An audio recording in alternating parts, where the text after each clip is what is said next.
Greetings, cozy knights. Lower your swords and rest by the fire. Tonight, we trace the path of Ranni the witch. She is easy to love and hard to trust, a princess who chose to burn her own body rather than let a god decide her future. And every secret in this story traces back to that single choice. We are going to take our time with her tonight, the same way she took her time, waiting out entire centuries for a moment nobody else could see coming. Get comfortable. This one runs deep, and it deserves to be told slowly. Drop a comment below and tell me where you're listening from tonight, and what games you want me to cover next. And subscribe if this helps you sleep. A princess born between two houses. Long before the Tarnished ever crossed the grand lift of Dectus, before Millennia's blade met Radan's in Caelid, before the Erd Tree burned gold against a colourless sky, there were two rival houses in the lands between, and neither of them trusted the other. One was the House of the Erd Tree, the seat of the Golden Order, ruled by Queen Marika the Eternal.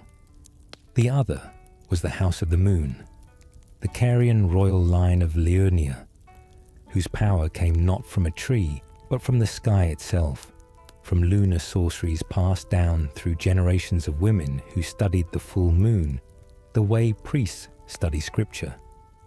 These two houses did not simply coexist.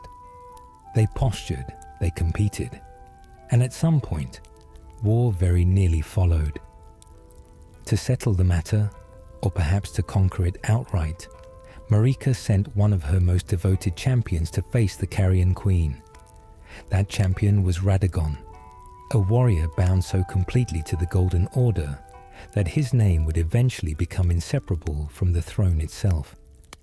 He rode against Renna, Queen of the Full Moon, the reigning matriarch of Caria, and head of the Academy of Raya Lucaria. What was supposed to be a conquest became something else entirely.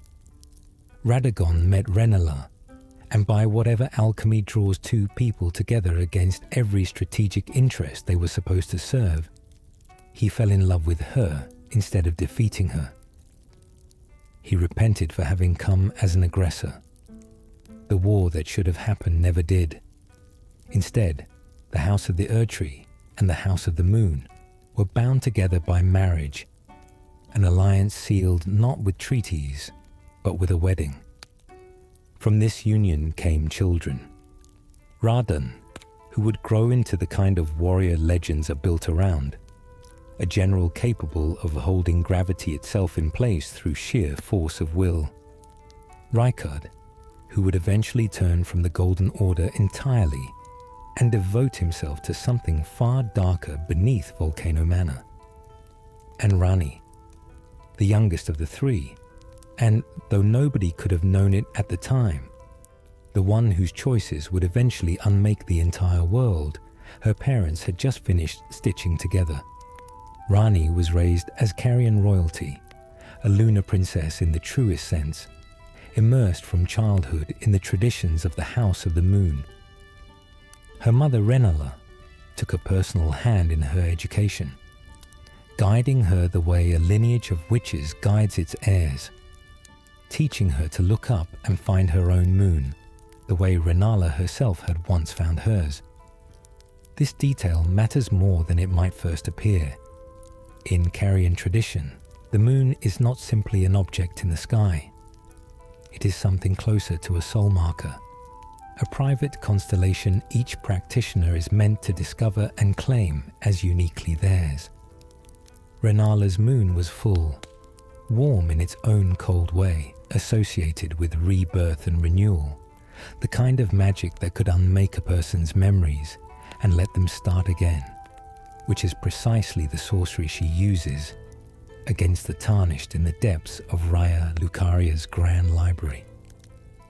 Ranni's moon, when she found it, was nothing like her mother's.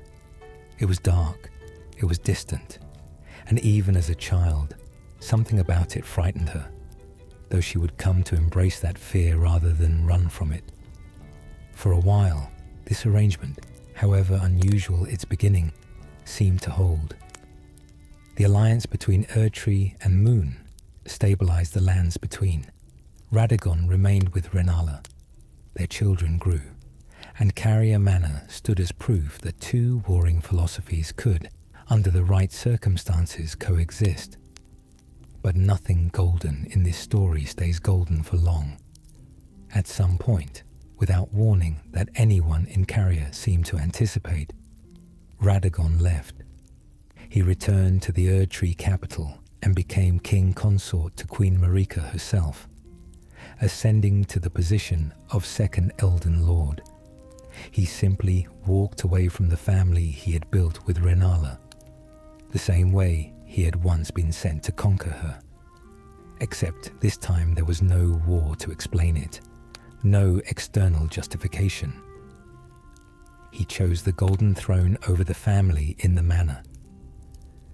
The wound this left on Renala was not metaphorical.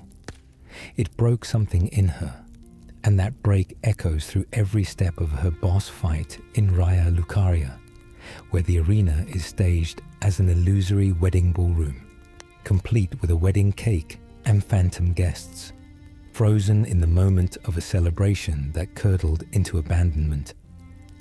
She lost her sanity in some real sense, and lost her status as a champion of note within the wider political structure of the lands between.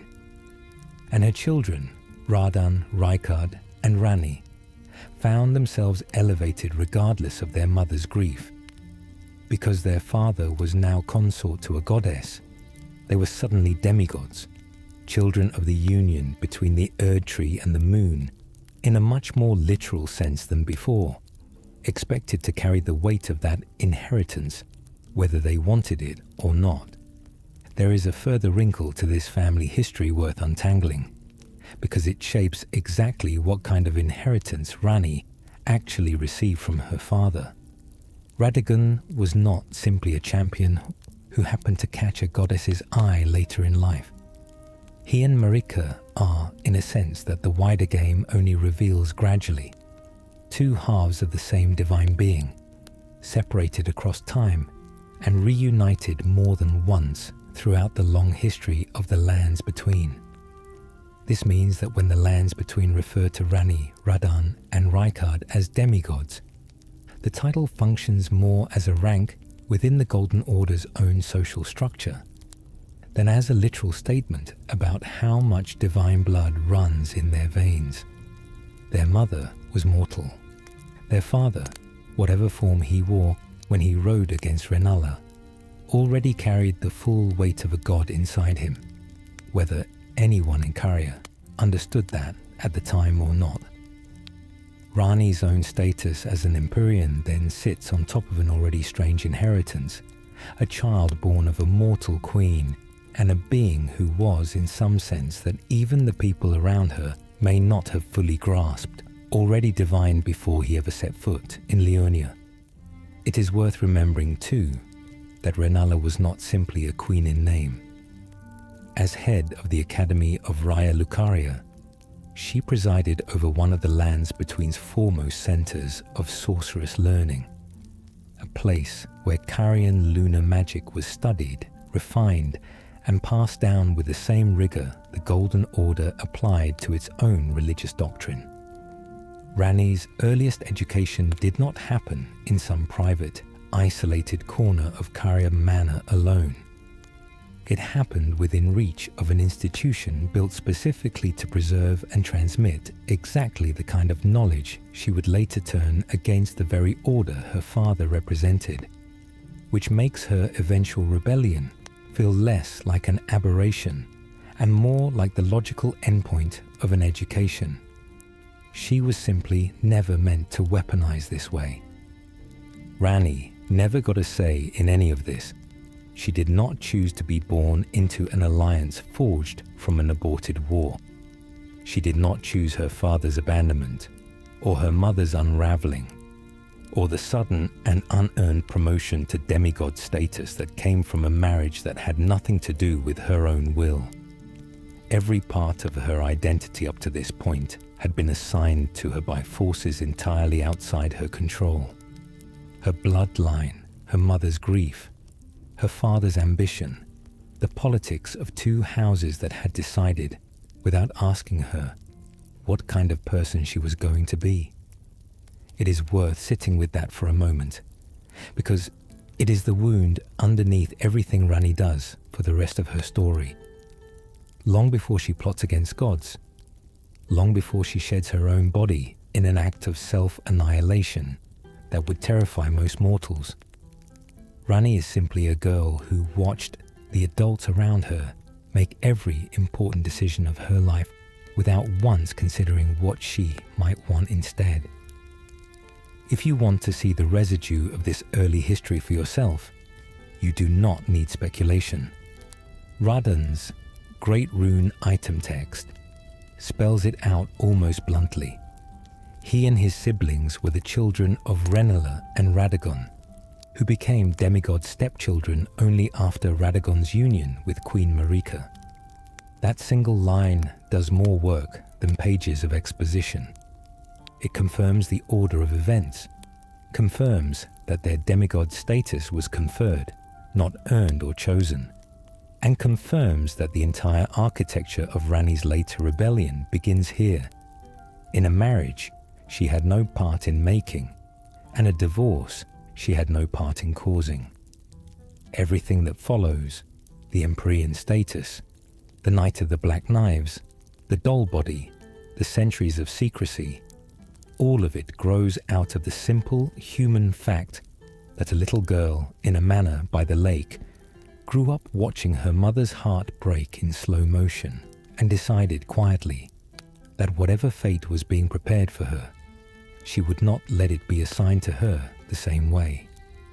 The Dark Moon and the Snow Witch. Once Ranni had found her own moon, cold and unlike her mother's, the direction of her education began to shift. Renna had led her that far, had walked her through the traditions of Carian lunar sorcery, with the patience of a mother who genuinely wanted her daughter to inherit something meaningful. But the moon Ranni had claimed as hers was not one Renna herself practiced, and so another teacher entered the picture, a figure the game refers to only as a snow crone, a mysterious old witch versed in cold sorceries who took the young princess under her wing. This mentor taught Ranni far more than spellcraft. She taught her to revere the dark moon specifically, to treat its chill and its distance not as something to fear, but as something worth honoring, worth building a life around. The relationship between Ranni and this witch clearly ran deep. Deep enough that decades later, when Ranni needed a new form to inhabit after abandoning her own flesh, she chose to model her doll body after this exact mentor. The Snow Witch robe and its accompanying set, found waiting for the player inside Renna's Rise later in the questline, are described as belonging to the very crone who once taught Ranni her craft. When you finally see Ranni in her doll form, four-armed, blue-skinned, dressed in the robes of a witch far older than her actual age, you are not looking at Ranni's true appearance. You are looking at a memorial, a tribute to the person who first showed her that the cold need not be something to run from. It was around this same period of her childhood that the two fingers, the vassals of the Greater Will, who oversee the current custodian of the Golden Order, took formal notice of Ranni. She was named an Empyrean, one of a small number of beings across the lands between marked as potential successors to Queen Marika herself. Being an Empyrean is not a minor honor in this world. It means being flagged, quite literally, as a future vessel for divine power, someone who could one day replace the ruling god of the entire order. Malenia and Miquella, Marika's twin children by Radagon, share this same designation, and so, remarkably, does Ranni, despite not being born from a single unified god the way her half-siblings technically are. The two fingers saw something in her worth cultivating toward godhood. As part of this elevation, Ranni was granted a shadow-bound beast to serve as her protector and vassal, in the same tradition that gave Marika her own shadow in Malekith. This shadow-bound beast came in the form of a wolf, a being the game names Bled, the wolf of the Carian royal covenant, meant from birth to symbolize the pride of the moon itself. Renna approved of him, and rather than treating him as simply an assigned bodyguard, she raised him alongside Ranni as something closer to a foster brother. The two of them grew up together, playing, training, forming the kind of bond that only childhood proximity can really produce.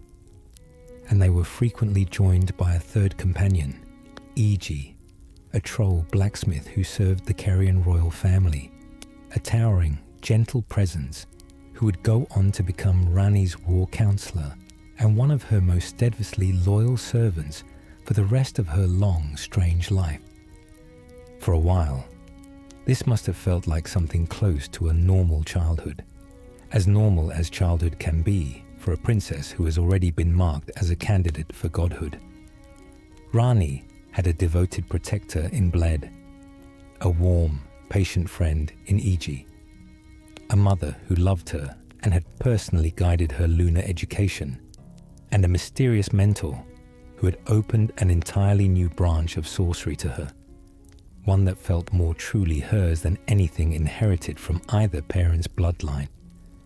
But underneath all of that, the machinery of her fate had already been set in motion, and she had no more say in it now than she had over her parents' marriage. Being named an Empyrean was framed by the standards of the lands between as one of the highest honors a person could receive. Cities would one day worship whoever ascended to replace Marika. Entire religions would reorganize themselves around that new god's will, and Ranni, from a fairly early point, made it clear through her actions, if not always through explicit words, that she did not want this honor at all. This is worth dwelling on, because it is easy to rush past on the way to the more dramatic beats of her story, the assassination, the shed body, the doll form. But the seed of her entire rebellion is planted here, in this quieter period. She had already lost the ability to shape one major aspect of her identity when her parents' alliance made her a demigod without her consent. Now the two fingers were preparing to take the next several decades or centuries of her existence and funnel them toward a single predetermined outcome: her eventual transformation into a god who would rule, more or less, the way Marika already ruled. Bound to the same golden order, subject to the same greater will, watched over by the same unseen cosmic bureaucracy of two fingers and three fingers that had already decided, on her behalf, who she was supposed to become. Ranni's dark moon offered her something the Empyrean path did not, a claim to something that felt authentically hers, chosen through her own discovery rather than assigned by inheritance or divine bureaucracy. The cold and the distance that had initially frightened her as a girl became, under the Snow Witch's tutelage, a kind of philosophy, where the Golden Order promised warmth, certainty, and a god who could be seen, touched, and worshipped directly. The Dark Moon offered something colder and more private, a form of power that did not require anyone's faith to sustain it. One interpretation of her later actions suggests that this early exposure to lunar sorcery, as something separate from both her mother's tradition and her father's Golden Order, gave her the conceptual tools she would eventually need to imagine a third path entirely, one that belonged to neither house she was born between. It is worth spending a moment on what actually separates an Empyrean from an ordinary demigod, since the distinction matters a great deal to understanding just how unusual Ranni's later rebellion truly was. Every one of Marika and Radagon's children was granted demigod status once the marriage that produced them was formalized within the Golden Order's hierarchy. But only a small number were ever marked as Empyreans specifically, flagged as viable vessels through which an outer god's power might one day flow in full. Malenia and Miquella, the twin children born directly of Marika and Radagon, rather than through Renala's earlier marriage, share this designation, and the game frames their fates as being shaped by it, just as thoroughly as Ranni's own. Malenia's body became host to Scarlet Rot, a corruption tied to an outer god of her own, one she was ultimately forced to master rather than escape. Miquella, as later content would reveal, spent his own long, secretive existence chasing a path toward godhood that required him to shed his own flesh, in a manner disturbingly similar to what Ranni herself once did, though toward a very different end. Being an Empyrean, in other words, does not appear to be a gift so much as a kind of gravitational pull, a fate that each of these three siblings, in their own way, was forced to reckon with, whether by submitting to it, being consumed by it, or in Ranni's case, tearing herself violently away from it before it could fully take hold. The Snow Witch herself remains one of the more deliberately unresolved figures connected to Ranni's story. The game never confirms exactly who she was, where she came from, or what became of her once her apprentice grew old enough to no longer need her teaching. Some have wondered whether the doll body Ranni eventually chose to wear was crafted by the witch herself before her disappearance, a final gift passed down in anticipation of exactly the moment Ranni would need it, while others have suggested a connection to the Nox, the same enigmatic subterranean people whose ruined cities of Nokron and Noxtella Ranni's own questline will eventually lead the Tarnished through. Neither possibility is confirmed by anything the game states directly, and it is worth treating both as open questions rather than settled history. What is certain is that the mentor who shaped Ranni's entire relationship with cold, distant magic vanishes from the record entirely once her role in the story is complete, leaving behind only a robe, a name half remembered as the Snowy Crone, and a doll built in her image that would go on to outlive whatever she once was. Blade's own nature deserves a closer look as well, since the game draws a clear, if understated, parallel between him and Maliketh, Marika's own shadow-bound beast, and notably, the very figure Ranni would later deceive in order to steal her fragment of the Rune of Death. Both wolves were created for the identical purpose, to serve as an unbreakable extension of an Empyrean's will, bound closely enough to their charge that their own fate becomes inseparable from it. Maliketh remained loyal to Marika through the entire shattering and everything that followed, carrying out her wishes even when they demanded terrible sacrifice of his own body. Blade's loyalty to Ranni follows the same pattern, except that where Maliketh's devotion served the continuation of the Golden Order, Blade's devotion served its quiet undoing. Two wolves, built by the same divine mechanism for the same essential purpose, ultimately standing on opposite sides of the same conflict, each one faithful to the very end, regardless of what that faithfulness actually demanded of him. Blade, for his part, seems to have taken his role as her shadow with total sincerity, and that sincerity would eventually cost him everything. Even in these early years, before any of the schemes and sacrifices that define Ranni's adult life, there are hints in his character that he understood his purpose as something sacred, rather than merely functional. He was created to protect an Empyrean on her path toward godhood. What nobody accounted for not the two fingers, not Renala, possibly not even Bled himself in those early years, was that the Empyrean he had been bound to protect would eventually decide to walk away from that exact path, and that his loyalty would prove strong enough to follow her into rebellion, rather than remain behind in service of the destiny he was originally built to guard. The Knight of the Black Knives. At some point in her development, whether gradually or through some singular moment of clarity, the game never fully depicts, Ranni came to a conclusion that would define the rest of her existence. She would not become the next Marika. She refused the confinement of the Empyrean's path, refused to spend an unknowable span of years being groomed toward a throne she never asked for, refused to let the two fingers and the greater will they served dictate the terms of her own divinity. But refusal alone would not be enough. An Empyrean cannot simply resign the position. The mark is deeper than that, woven into the fabric of what they are.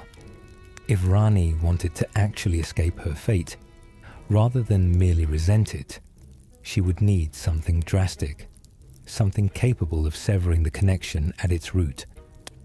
She found her answer in Destined Death, more commonly known across the lands between as the Rune of Death. This particular fragment of divine power had a long and violent history, even before Ranni ever touched it. It had once belonged to the Glow-Eyed Queen, a figure defeated by Malekith, Marika's own beast of vengeance, in a conflict the two fingers themselves are believed to have orchestrated. Malekith took the rune from her, and in doing so bound himself so closely to the concept of Destined Death that his black blade still carries traces of it, a weapon the item description calls a sad shadow of its former glory, worn down by having once carried the full weight of that power. It was from Malekith, whether through theft, deception, or some combination the game leaves deliberately unclear, that Ranni managed to steal a fragment of this rune. Destined Death is unlike other divine power in the lands between in one crucial respect. Everything touched by the Golden Order, including the demigods themselves, had been made effectively immortal, unable to truly die in the way mortals understand death. The Rune of Death was the one force capable of undoing that immortality, of giving something or someone an actual final death, rather than the eternal recycling of soul and flesh, the order otherwise guaranteed. If Ranni wanted to sever her own fate as an Empyrean permanently, she would need exactly this kind of power, because nothing less absolute could actually free her. She did not act entirely alone. Ranni reached out to a band of assassins who would become known to history as the Black Knife Assassins, and through what her own dialogue later describes as a fearsome rite, she imbued their blades with traces of the stolen rune, forging what she calls, with a kind of grim pride when she finally admits the truth to Rogier the Sorcerer, the god-slaying Black Knives. These were not ordinary weapons. They carried within them the one power in the lands between capable of ending an immortal life for good. And it is worth noting, because the game bothers to mention explicitly through the blasphemous clause item description, that Ranni did not keep this power entirely to herself. She gave traces of the same stolen rune to her brother Rykard as well, a detail that suggests her plotting extended beyond her own personal liberation, and touched at least one other member of her family, for reasons the game leaves largely to interpretation. It also seems that whatever purpose Ranni originally set the Black Knife Assassins toward did not end with a single night's work. Throughout the wider lands between, cloaked figures matching this same description continue to operate as scattered enemies and bosses long after that first night, hidden within the Black Knife catacombs of Liurnia, guarding the entrance to the sainted hero's grave on the Altus Plateau, lurking near the Queen's bedchamber in Lendel itself, and patrolling in secret elsewhere across the map. Their leader, a figure named Alecto, Black Knife ringleader, is eventually found imprisoned within an Evergale, near the Moonlight altar, the very same region Ranni's own questline leads the Tarnished through in its final stretch, sealed away as punishment either for her role in Godwyn's death or, based on what the surrounding lore implies, for some later betrayal of Ranni herself. Their continued presence across the game's present timeline, centuries after Godwyn's death, suggests that whatever Ranni set in motion on that foggy night was never meant as a single, contained act.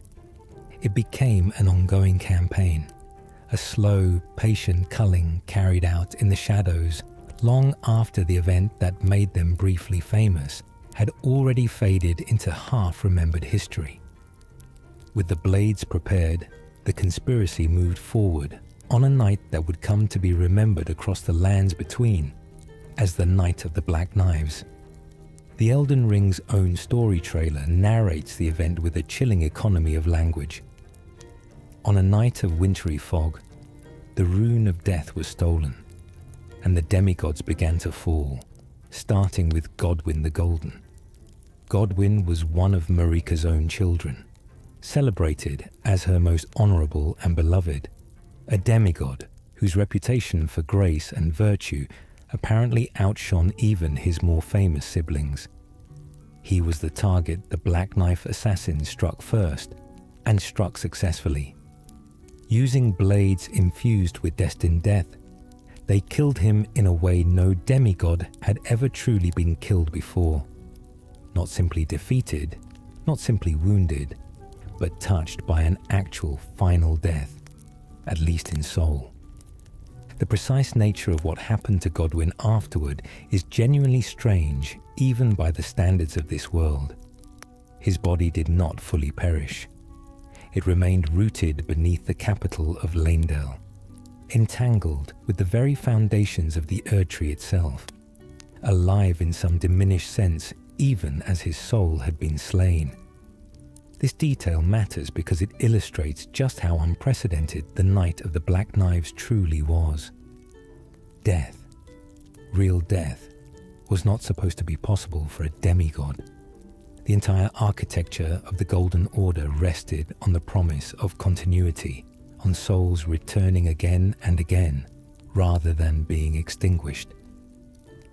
Godwyn's assassination cracked that promise for the first time, and the shockwaves from that crack would reshape the entire world. It is worth pausing on the Black Knife assassins themselves for a moment, because their presence in this story raises questions. The game never fully answers. They do not appear to have been Ranni's own creation from nothing. Item descriptions tied to their armor confirm they belong to the Numen, the same bloodline Queen Marika herself is described as originating from, and Sorcerer Rogier, once he pieces together the truth, describes them as scions of an eternal city, a group entirely of women who moved through Lendel cloaked in silver beneath robes that fooled the eye. Based on what we can piece together from these sources, this suggests an order that predates Ranni's conspiracy entirely, one with ties running back to Marika's own origins, rather than something Ranni assembled from nothing. What remains genuinely unclear, and here the trail runs cold, is how Ranni gained enough influence over an order seemingly tied to Marika's own bloodline to turn them against one of the Golden Order's own children. One reading, offered by long-time players working through the implication, holds that Ranni never had their full loyalty at all, and simply used them once for a single narrow purpose before their true allegiances reasserted themselves. Whichever explanation is closer to the truth, there is a particular kind of audacity in what she accomplished here, using an apparatus seemingly bound to the very system she was trying to escape, and turning its methods back against that same system instead.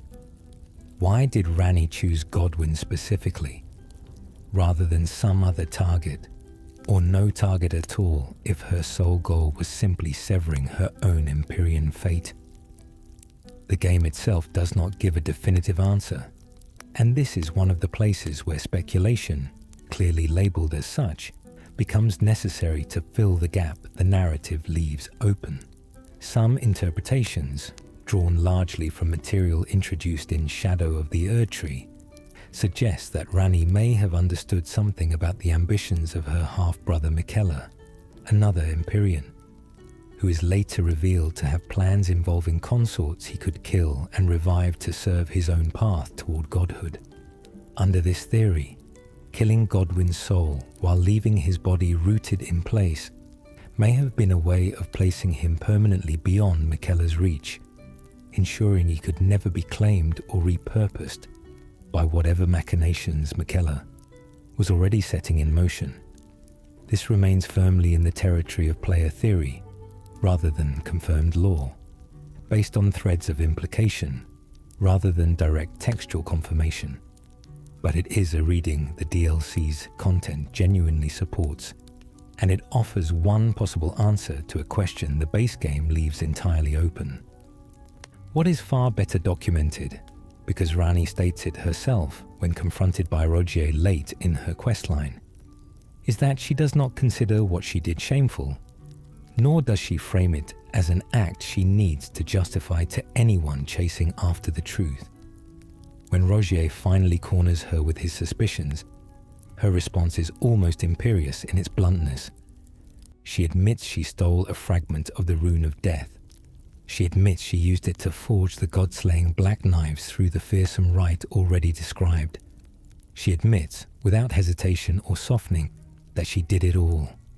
And when Rogier tries to press further, hoping perhaps for some justification or explanation, she refuses him outright, telling him she performed the act neither to bury the past nor out of shame for the deed, and that his pleading will not move her to reveal more. It is one of the clearest windows the game offers into who Ranni actually is beneath the archaic formal speech patterns and the careful political maneuvering. She is not a woman burdened by guilt over what the Night of the Black Knives cost. She is a woman who made a calculated, irreversible choice, and who has no intention of apologizing for it to anyone, however sympathetic they might be. The ripples from that single night reached Queen Marika herself almost immediately, and what happened to her as a direct consequence sets the stage for everything that follows in Ranni's story, and indeed, in the story of the entire game. Shedding the flesh. Godwyn's death did not happen in isolation. In the very same night, at the very same hour, Ranni set the second half of her plan into motion, an act every bit as drastic as the assassination itself. Atop the divine tower of Leonia, one of several towers scattered across the lands, between believed to channel the power of the great runes, Ranni killed her own physical body. Not metaphorically, not through some symbolic ritual of renunciation, but in the most literal sense the game allows. She destroyed the flesh she had been born into, the body that carried her father's red hair and her mother's Carian bloodline. And in doing so, she severed herself from the Empyrean path in the only way that could not be undone or reversed by anyone, not even the two fingers who had chosen her. This is the moment where the two halves of Ranni's conspiracy converge into a single, terrible mechanism. Because Godwyn's soul and Ranni's flesh perished at precisely the same time, something unusual happened to the mark that was supposed to result from this brand new kind of death. According to the lore surrounding the Cursemark of death, this particular curse is meant to be carved onto whoever experiences the first true death among the demigods, and it should, by rights, take the shape of a complete circle. But because two demigods died in that same instant, one in flesh and one in soul, the mark could not form as a single unbroken circle. Instead, it split into 2 matching half wheels, each carrying only a portion of the whole. Ranni's discarded body bears one half. Somewhere connected to Godwyn's fate lies the other. The game describes this fractured symbol as the half-wheel wound of the centipede, a strange and evocative phrase that shows up repeatedly across the item descriptions tied to this event.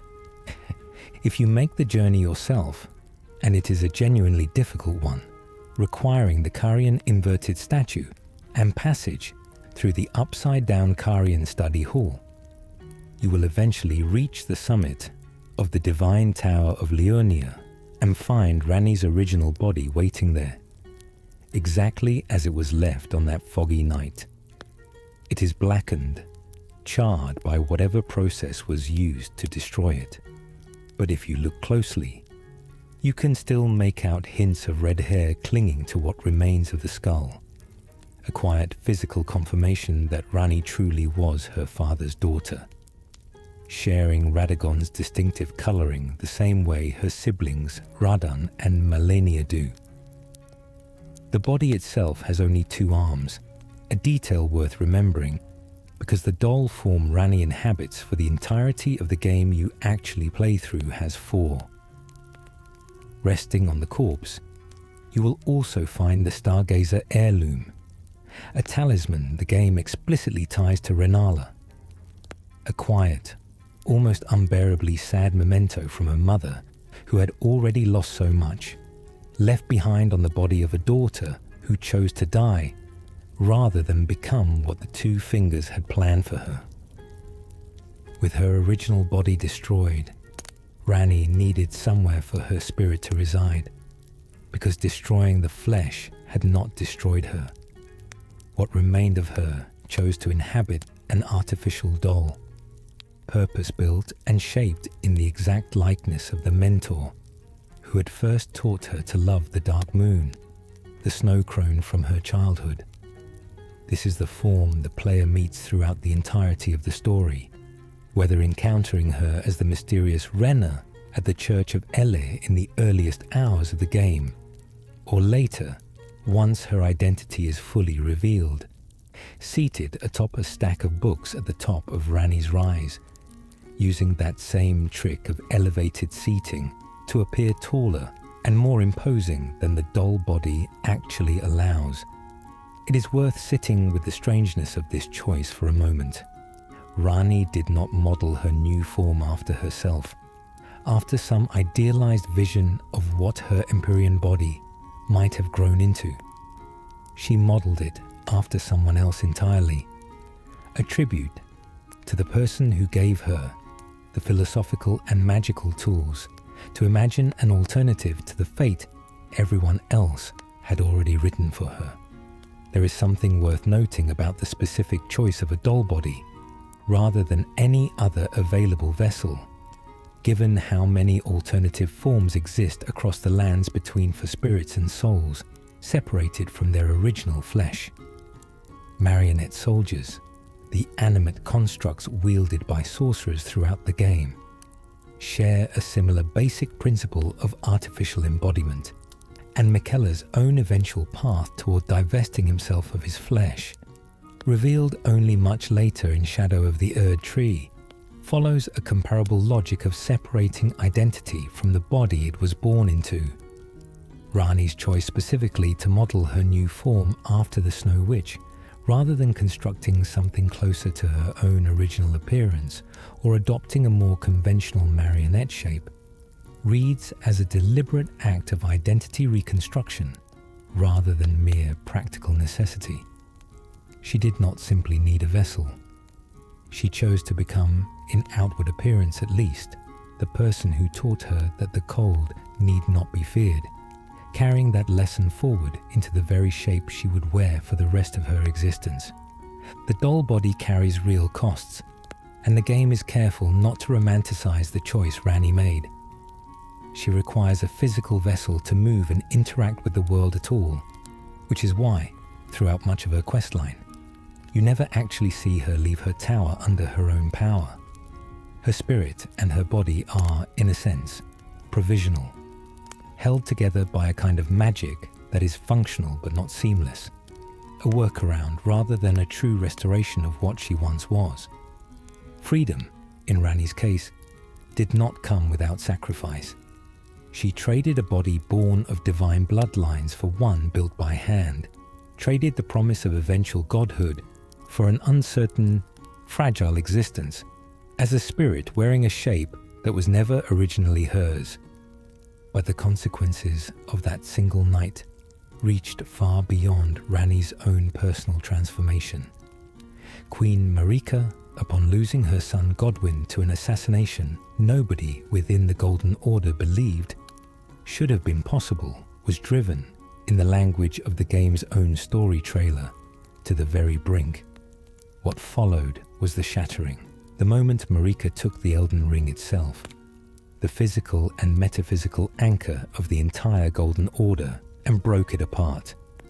The demigods, Ranni's own siblings and half-siblings among them, seized the resulting great runes for themselves, each one carrying a fragment of the Order's authority now loose in the world, and began the long, brutal conflict that would eventually leave the lands between in the fractured, war-torn state.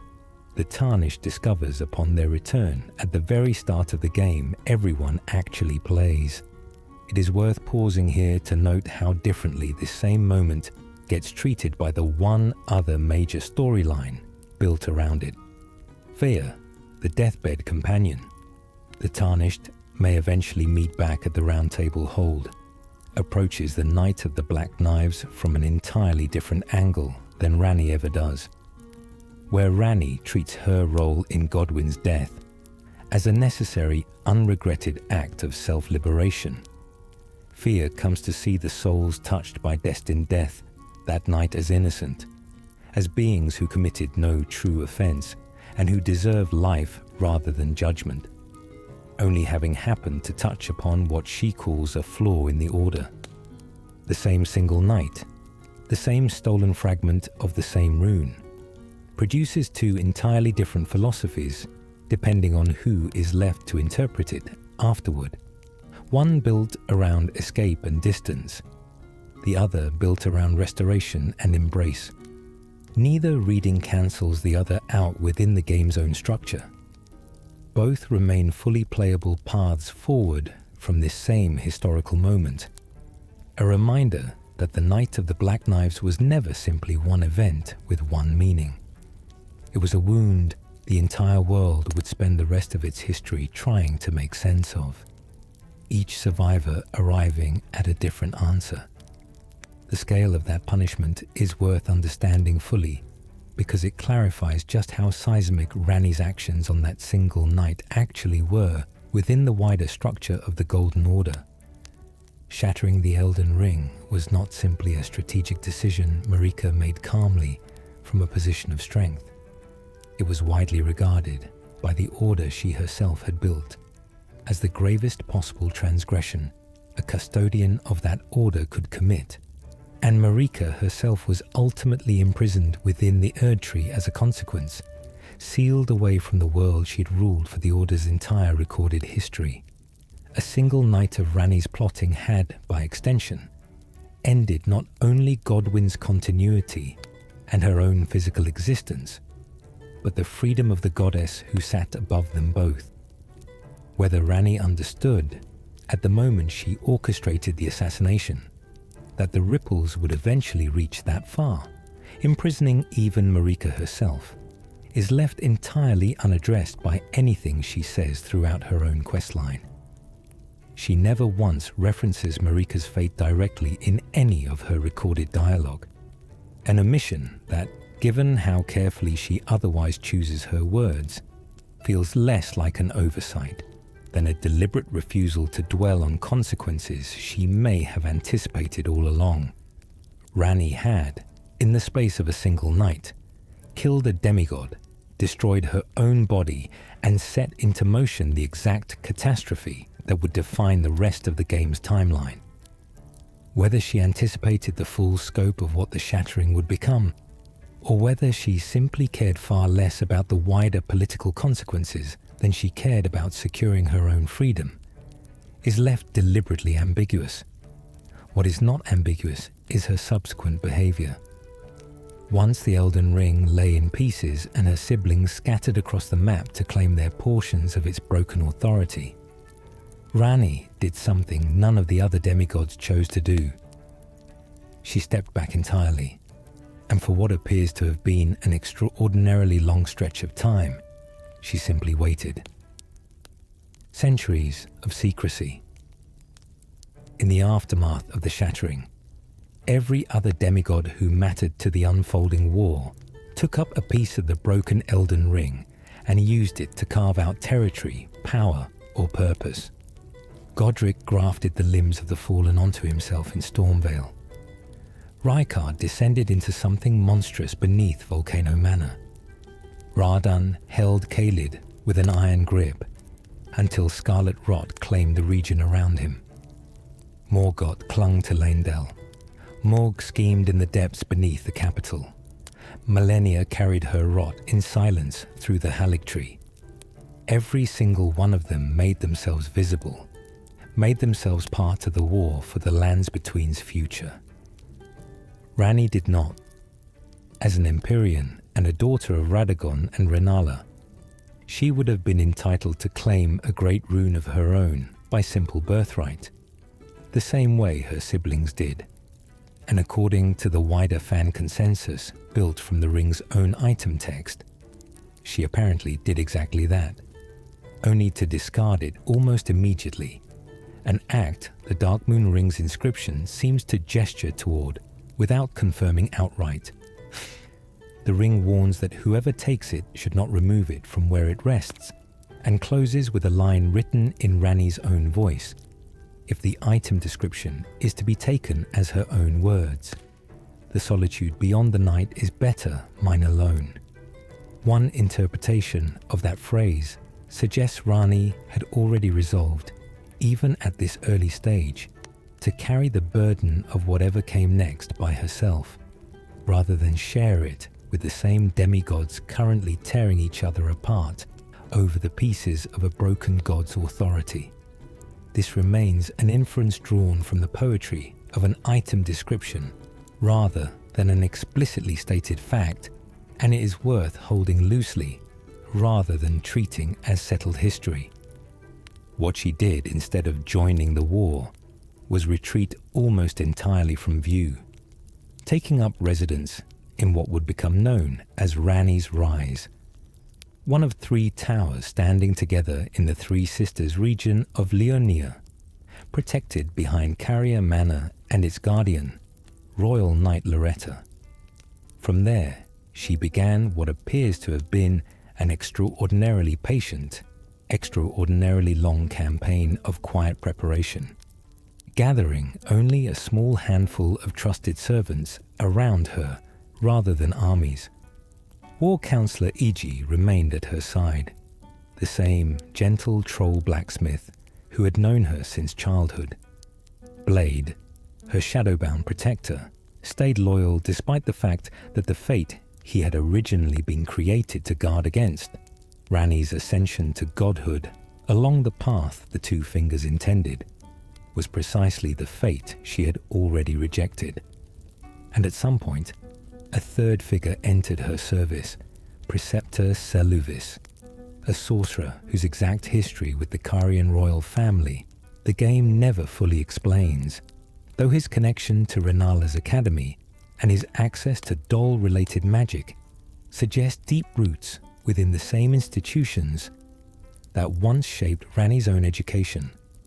Even the name given to the small cluster of towers Ranni chose as her refuge carries a quiet resonance worth noticing. The Three Sisters, 3 towers rising together out of the same stretch of lake water, evoke the language of constellations, of stars grouped together and named as a single recognizable shape from a distance, which feels far too fitting a coincidence for a woman whose entire fate happened to be bound to the movement of the stars themselves through her own brother's stillness. Whether the name was chosen deliberately by whoever built these towers centuries earlier, or whether Ranni simply found a kind of grim irony in settling somewhere that already carried a name drawn from the sky she was waiting on. The location itself becomes one more small piece of environmental storytelling, reinforcing just how thoroughly her fate and the heavens above her had become entangled long before the Tarnished ever arrived to help untangle it. How much time passed during this period of waiting is left deliberately vague, but the framing throughout the game strongly implies something on the order of centuries rather than years. Ranni is described repeatedly as the last princess of the Carian royal family, someone whose reappearance after so long is treated as remarkable in itself by those who remember the old alliance between the Erd Tree and the moon. Whatever her plan actually was during this stretch of isolation, whatever she was quietly building toward while the rest of the lands between burned itself down in the War of the Shattering, she kept it entirely to herself, sharing it with almost no one. Not even, it seems, with the loyal servants who had chosen to stay by her side. One piece of information from this period that is confirmed rather than speculative comes from War Councillor Iji himself, and it reveals just how tightly Ranni's fate remained bound to forces entirely outside her control, even after her supposed liberation from the Empyrean path. Iji explains that the fate of the entire Carian royal line, and Ranni's fate specifically as its first heir, is guided by the movement of the stars. Radan, Ranni's own brother, had become the conqueror of the stars, standing against the swirling constellations themselves and halting their movement through some feat of gravitational sorcery that the game never fully explains in mechanical terms, but takes entirely seriously as a literal cosmic event. As long as Radan held the stars motionless, E.G. notes, Ranni's own destiny remained frozen alongside them. Only Radan's defeat would allow the stars to resume their movement, and only then would the path forward for Ranni, including the long-sought route into the buried eternal city of Nokron, finally reveal itself. This detail complicates the picture of Ranni's centuries of secrecy in an important way. She had not simply been waiting by choice, patiently biding her time until the moment felt right. In at least one very literal sense, she had been waiting because she had no other option, because her own brother, whether knowingly or not, had inadvertently placed her entire future on hold the moment he chose to hold the star still. Content introduced later in Shadow of the Erd Tree adds a further, more speculative layer to this arrangement. In that expansion, it is revealed that Radan had made a vow to his half-brother Miquella, another Empyrean, promising to become his consort once Miquella achieved his own ascension to godhood. One theory, well supported by the sequence of events, even if never stated outright by the game itself, holds that Radan's decision to freeze the stars may not have been solely about military strategy or personal glory, but may have served the dual purpose of delaying Ranni's path toward her own ending, buying time, whether intentionally or as a side effect, for whatever plans Miquella was quietly assembling in the Land of Shadow. This remains firmly in the territory of interpretation rather than confirmed fact, built from the juxtaposition of two separate storylines that the game itself never directly links, but it is a connection many players and lore analysts have drawn, and it adds a genuinely unsettling dimension to a relationship between siblings that otherwise reads as fairly distant and uneventful. Whatever the deeper truth of Radan's motivations, the practical effect on Ranni's centuries of secrecy is the same. She waited, protected by her small circle of loyal servants, hidden behind Carrier Manor's defenses, her fate quite literally suspended in the sky above her, until someone someday finally rode into Caelid and ended her brother's long, silent vigil. that someone eventually would be the Tarnished. But long before that confrontation, the game gives the player a much quieter, much stranger first encounter with Ranni, one that most people who have played through Elden Ring remember vividly, precisely because of how little it explains at the time it happens. Renna at the Church of Elleh. The first time most players ever encounter Ranni, they have no idea who she actually is. It happens early, often within the opening hours of the game, and it happens almost by accident if you are not specifically looking for it. After Melina grants the Tarnished their spectral steed Torrent, one of the very first meaningful gifts offered in the entire game, there is a quiet incentive to return to the Church of Elleh, the same small ruined chapel in Limgrave, where the merchant Kael sets up his modest stall beside a looming tree sentinel standing watch nearby. If you return to that church specifically at night and rest at its site of grace, something unexpected happens. A figure appears sitting on the low, ruined wall near the church, glowing faintly blue, clearly not entirely of this world in the ordinary sense. She introduces herself as Renna, not Ranni, not the Witch of the Three Sisters, not the Lunar Princess whose plots have already reshaped the entire history of the lands between.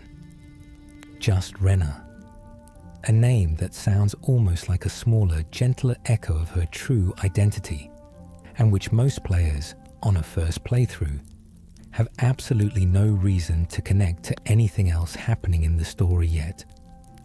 She offers no lengthy explanation of who she is or why she has appeared. Instead, she gives two gifts that will matter enormously for the rest of the journey ahead.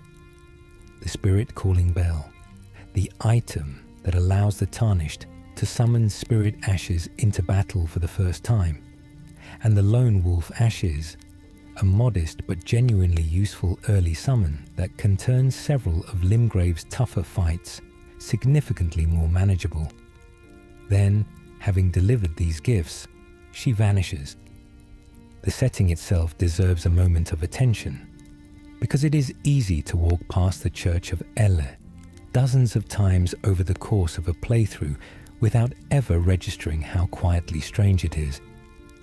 A ruined chapel, its roof long since collapsed, standing watch over the road leading deeper into Limgrave, guarded from a distance by one of the game's earliest and most punishing enemies in the Tree Sentinel, and populated during the day by nothing more remarkable than Kael, a modest merchant hawking a handful of low-tier goods to whichever Tarnished happens to wander past. At night, the atmosphere shifts. The firelight glows differently, and it is only under those specific conditions, at that specific hour, that Renna chooses to appear at all, as though she has been watching this exact stretch of road for longer than anyone could reasonably guess, waiting for the particular kind of Tarnished who returns to a ruined church after dark, rather than pressing straight on toward the next obvious objective. There is a small mechanical detail tied to this same church worth mentioning, because it eventually loops back around to matter a great deal later in Ranni's own questline. It is here, from Kael, that the Tarnished can first learn the finger snap gesture, a small, almost throwaway piece of body language that seems entirely cosmetic when it is introduced. Only much later, deep into Ranni's story, does this same gesture become the actual key required to summon Bled at the Mistwood Ruins under cover of night, the specific signal his howl responds to. The Church of Elleh, in other words, quietly hands the Tarnished two of the exact tools Ranni's entire questline will eventually depend on, the Spirit Calling Bell and the finger snap gesture, in the same handful of early hours, long before either the player or the character understands what either one is actually for. It is a small moment in the grand scheme of everything Ranni's story eventually becomes, and it is easy to understand why so many players focused on more immediately visible threats, like the Tree Sentinel or Margit, waiting at Stormvale's gates, treat it as a minor curiosity rather than the opening move of one of the game's longest and most rewarding storylines. The game does not force this encounter on anyone.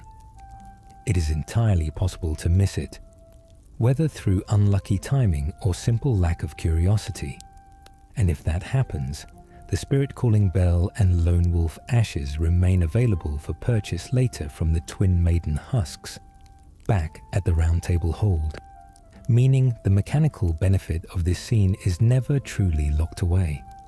What is lost if you miss meeting Renna here is something harder to quantify. The sense that this strange, formal spoken woman, sitting by a ruined church at night, was already watching the Tarnished, already interested in them, long before either the player or the character had any reason to know why. Reflect for a moment on what this scene actually represents within the wider arc of Ranni's centuries of waiting. By this point in the story's internal timeline, she has already conspired to kill a demigod, destroyed her own body, triggered the shattering of the Elden Ring, waited out an unknowable stretch of years or centuries behind Caria Manor's walls, and had her fate frozen in place by her own brother's refusal to let the stars move. And yet here she is, in one of her small doll-inhabited forms, quietly appearing to an unproven, freshly arrived Tarnished at the very edge of Limgrave, offering gifts with no immediate demand for anything in return. This is not the behavior of someone desperately searching for allies out of weakness. It reads instead as the deliberate, patient action of someone who has learned, across a very long apprenticeship in waiting, to recognize potential where others might overlook it, and who understands that the smallest gestures, offered at exactly the right moment, can plant seeds that take root far more effectively than any grand dramatic appeal ever could. Nothing about this meeting explains itself at the time. Ranni does not identify herself by her true name. She does not mention Godwyn, or the Black Knives, or her doll body, or her long isolation in the Three Sisters. She simply offers help and disappears, leaving the player to continue on into Limgrave and the wider lands between with 2 useful tools and a faint, unexplained mystery tucked somewhere in the back of their mind. It will be a considerable amount of further progress, clearing Caria Manor, defeating Royal Knight Loretta, and finally climbing the tower that shares her true name, before that mystery resolves itself, and before the player learns that the strange woman from the Church of Elleh and the witch waiting atop Ranni's Rise are one and the same person, wearing the same borrowed face, still watching, still waiting, still very much in the middle of a plan she began setting into motion long before anyone reading these words was ever born into the lands between. Ranni's Rise and the 3 Vassals. To reach Ranni's Rise itself, the Tarnished must first pass through Caria Manor, one of Liurnia's proper legacy dungeons, a crumbling estate of twisting stairways, hostile glintstone sorcerers, and disturbing hand-shaped enemies that seem to exist purely to unsettle anyone unfortunate enough to wander too close. Guarding the estate is Royal Knight Loretta, a spectral horseback boss whose defeat opens the path forward into the Three Sisters, a small cluster of towers rising out of the lake beyond the manor's grounds. 3 towers stand here, close enough together that a first-time visitor could easily mistake one for another, and it matters a great deal which one you climb. The correct destination is the middle tower.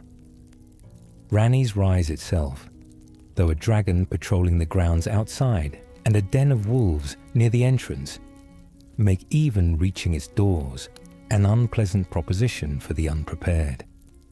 Inside, an elevator carries the Tarnished up to the top floor, where Ranni finally waits. no longer hiding behind the borrowed name of Renna. This is the moment her full identity comes into focus. She explains, in the dense, formal, archaic dialect the game gives her throughout the entire questline, something of her past, her motivations, and what she hopes to accomplish. It is worth noting that her speech pattern itself carries meaning. Where most of the game's characters, even other demigods, speak in a relatively grounded register, Ranni's dialogue reads almost like something translated out of an older century, full of inverted phrasing and archaic pronouns. It reinforces the sense that she is someone who has existed in one form or another for far longer than her small doll body would suggest. Someone whose manner of speaking has simply never caught up with however many centuries have passed since she last had cause to speak casually with anyone at all. If the Tarnished chooses to pledge themselves to her service, accepting the option to serve Ranni the Witch when it is offered, the questline formally begins. She explains that she is searching for something called the Hidden Treasure of Nokron, the Eternal City, an item she needs badly enough to enlist the help of a total stranger in retrieving it. Before she will send the Tarnished off on this task, however, she insists on one further step. She directs the player downstairs to the base of the tower, where 3 of her most trusted servants wait to size up this newcomer for themselves. The first is War Counselor Elleh, the towering troll blacksmith who has known Ranni since her childhood in Carrier Manor, back when he served the Carrion royal family, long before any of the events of the Night of the Black Knives ever took place. His dialogue here is patient, thoughtful, and carries the weight of someone who has spent an extraordinarily long time in Ranni's service, someone who understands the stakes of what she is attempting far better than any newcomer possibly could. It is Elleh who first explains the connection between Radan and the movement of the stars. And it is Elleh who first mentions Nokron's twin city, Nokstella, planting the seed of a geography the player will not fully understand until much later in the quest. The 2 eternal cities, Nokron and Nokstella, are described as mirror settlements belonging to a civilization that existed long before the Golden Order rose to prominence, buried so completely beneath the surface of the lands. Between that generations of Carrion scholars, Elleh among them, spent years mounting expeditions simply trying to confirm where the cities actually lay before ever finding a way inside either one.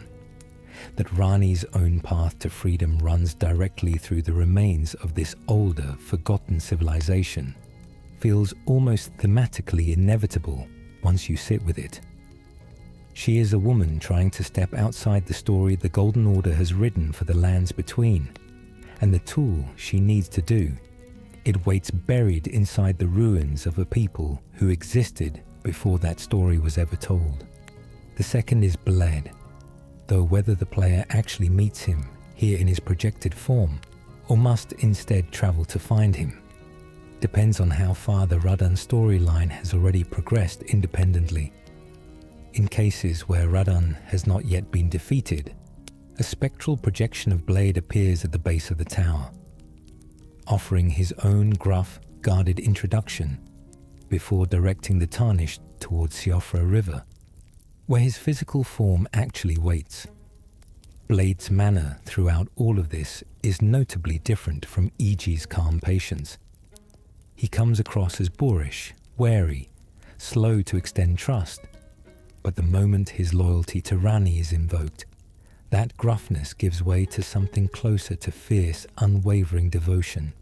He is, after all, her shadow-bound protector, created by the 2 fingers specifically to guard an Empyrean walking the path toward godhood, a path Ranni has already abandoned entirely, that his loyalty survived her rejection of the very destiny he was built to serve says a great deal about the strength of whatever bond actually exists between them, whether born of genuine affection or simply an unbreakable sense of purpose that outlasted the original reason for its existence. Seluvis also functions, throughout much of the game, as a merchant in his own right, selling a small but distinctive collection of goods from his own tower nearby, most notably a set of unique puppet spirit ashes crafted through his own doll magic. In hindsight, once his true intentions become clear, this detail reads very differently than it does on a casual first pass through his shop. A sorcerer who trades openly in artificial bodies, who has apparently perfected the same kind of craft that gave Ranni her current form, sitting quietly within her own inner circle, selling puppets to any tarnished willing to pay, while privately assembling a plan to reduce Ranni herself to exactly the kind of controllable vessel he already deals in. It is the sort of detail that rewards a second playthrough far more than a first one, since almost nothing about his shopfront demeanor gives away what his research is actually building toward. The third is Preceptor Seluvis, a sorcerer whose introduction is considerably more unsettling than either of the other two, though nothing about his early dialogue makes this obvious at first. He speaks with a kind of oily, overly pleasant courtesy that many players find off-putting well before his true intentions ever come to light. His connection to the wider Carian magical tradition, and by extension to Renna's Academy of Raya Lucaria, is heavily implied though never precisely spelled out, and his particular specialty in doll magic, crafting artificial bodies not unlike the very one Ranni herself now inhabits, becomes deeply significant later in the story, once his actual agenda finally surfaces. Having spoken with all three, the Tarnished returns to Ranni, and the true mechanics of her questline finally begin in earnest. What follows is not a single linear quest, but something closer to a second campaign layered on top of the main story, stretching across regions the player might never otherwise fully explore, gated behind boss fights the main path does not strictly require, and built around a network of loyal followers whose fates, as the quest progresses, will prove far more tragic than anything their calm introductions here would ever suggest. The path to Nokron.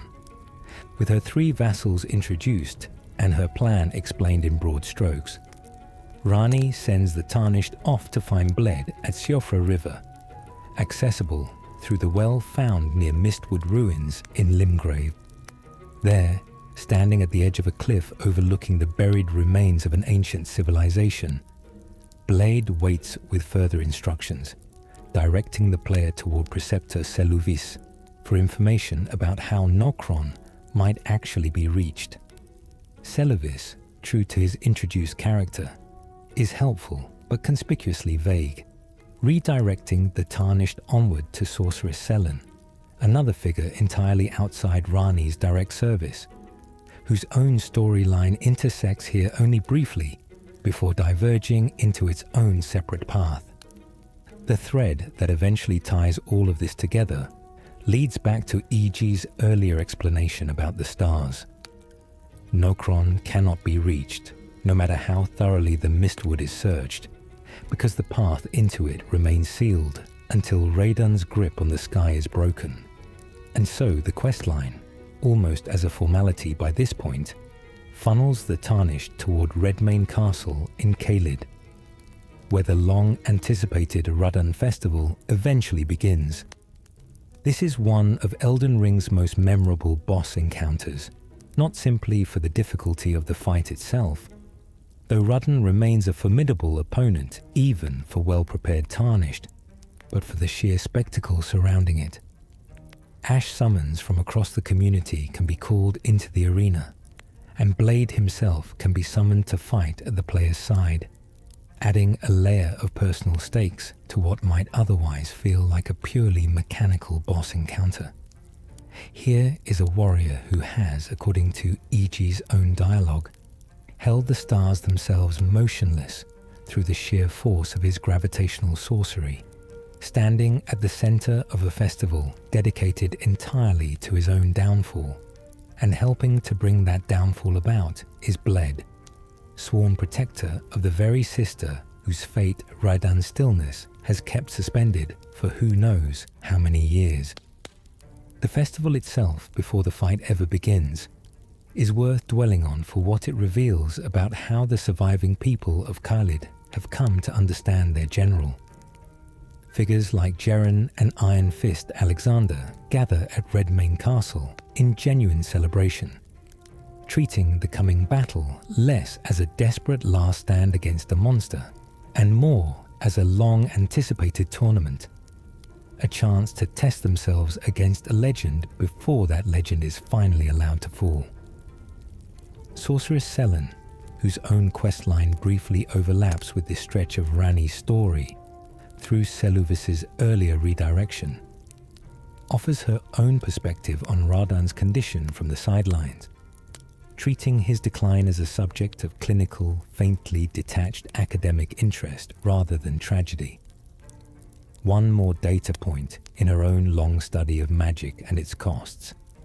The contrast between this festive, almost celebratory atmosphere and the grim reality of what Radahnn has actually become by this point. A general whose mind has been consumed by scarlet rot, to the point that he wanders the wailing dunes, devouring the corpses of ally and enemy alike, gives the entire sequence a strange, uncomfortable double register that the game never fully resolves either way. Once Radahnn finally falls, the effect is immediate and visually striking. The stars, freed from whatever gravitational grip he had held them under, resume their movement, and one of them streaks down out of the sky to crash into Limgrave, tearing open a massive crater south of the mistwood that was not there before. This crater is the long-sought entrance to Nokron, Eternal City, one of the game's most atmospheric and quietly devastating locations, an entire buried civilization preserved beneath the surface of the lands between, populated by the strange, silent statues of ancestral warriors and haunted by echoes of a people whose original culture and fate the game only ever gestures toward rather than fully explains. Descending into Nokron, the path leads the Tarnished past a boss encounter with Mimic Tyr, a haunting, adaptable enemy that mirrors the player's own equipment and abilities back at them, before continuing onward through the ruins toward an area called Night's Sacred Ground. The environmental design throughout this stretch reinforces the sense of a city that ended suddenly and violently, its statues frozen mid-motion, its structures intact but abandoned. Somewhere within Night's Sacred Ground, hidden inside a treasure chest, positioned beneath the looming presence of a massive skeletal figure, waits the object of the entire journey, the Fingerslayer blade, the hidden treasure of Nokron, that Ranni sent the Tarnished to retrieve from the very start of her questline. Radahnn himself deserves a moment of consideration here, since his role in this story extends well beyond simply being an obstacle standing between Ranni and Nokron. By the time the Tarnished actually reaches him, he is a shell of the general his legend describes, his body wasted by scarlet rot, his mind fractured to the point that he must ritually devour the flesh of fallen soldiers merely to maintain some semblance of coherent presence during the festival held in his own name. There is a real and uncomfortable irony in the fact that Ranni's path to freedom runs directly through the decline of her own brother, a demigod who once held the very stars themselves motionless through sheer force of will, now reduced to something barely capable of holding himself together. Whether Ranni felt anything at all about this, whether she regarded Radahnn's fall as a necessary cost or a genuine grief, the game gives no direct answer. Her dialogue throughout the questline never mentions him by name with anything resembling warmth or sorrow, and this silence, whether intentional restraint or simple indifference, says something of its own about how thoroughly she had already learned to treat even her own family as instruments in the larger machinery of her escape. What exactly makes this particular blade so valuable to Ranni is not immediately obvious upon picking it up, and the game leaves the specifics of its power deliberately mysterious in the moment, trusting the player to trust Ranni's judgment about its importance. Rather than explaining every detail up front, what matters, for the immediate purposes of the quest, is delivering it back to her at Ranni's rise. Doing so triggers one of the first major turning points in the wider narrative surrounding her circle of servants.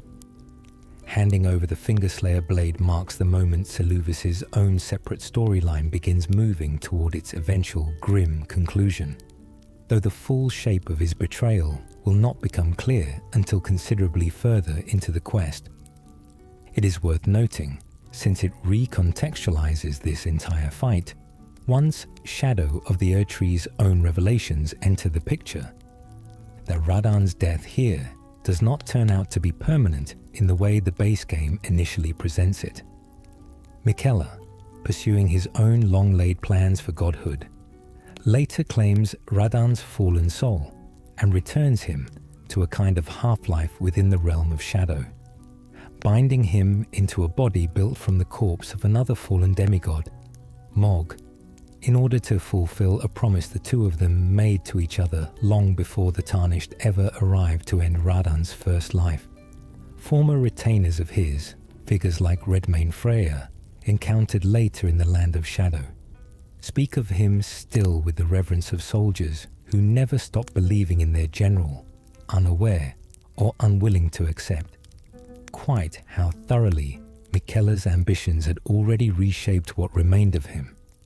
None of this was visible to Ranni at the time she sent the Tarnished to end her brother's grip on the stars, and whether she anticipated any of it, given how carefully she seems to track the movements of every other Empyrean in this story, remains one more question the game leaves for the player to weigh rather than answer outright. In exchange for the blade, Ranni gives the Tarnished a new item, the Carrion inverted statue, a small but significant artifact whose purpose is not immediately explained, but which will prove essential to the next stage of the questline. She offers little in the way of celebration or gratitude for the considerable effort already expended in reaching her. Her manner throughout remains measured and businesslike, entirely consistent with a woman who has spent centuries planning this exact sequence of events and who regards each step, however dangerous or dramatic it might feel to the person actually living through it, as simply the next expected item on a very long list. The path forward from here leads not deeper into Nokron, but back across the lands between entirely, to a very different and considerably stranger structure waiting in Liurnia, the Carrion Study Hall, the Divine Tower and the Cursemark. The Carrion Study Hall sits in eastern Liurnia, an unassuming structure from the outside, populated by hostile students and glintstone sorcerers. The sort of location a player exploring casually might clear out for its item drops and never think about again. What makes it significant to Ranni's questline is not anything visible on a first pass through its halls, but rather a large globe positioned near its entrance, resting atop a pedestal that, until now, has served no obvious purpose. This is where the Carrion inverted statue finally reveals its function. Placing the statue on the pedestal beneath the globe triggers a genuinely startling transformation. The entire study hall inverts, flipping upside down around the player, turning what was once the ceiling into the floor, and revealing an entirely new path through the building that did not exist a moment before. Navigating the inverted hall requires the Tarnished to essentially climb back down through a structure that now presents itself as its own mirror image, fighting through the preceptor Miriam boss encounter along the way.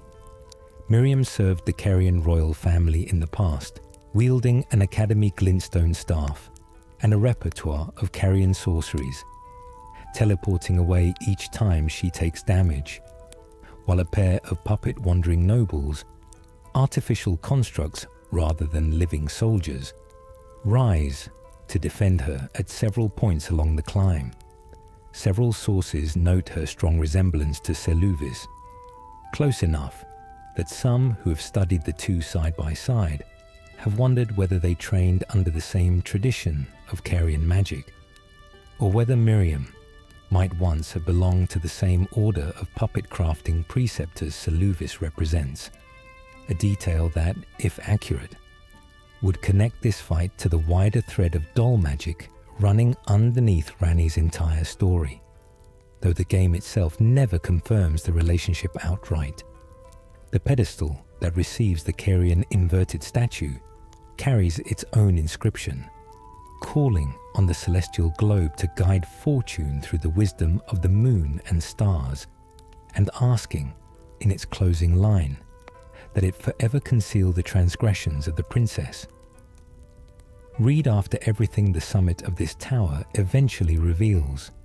That plea takes on a very different weight.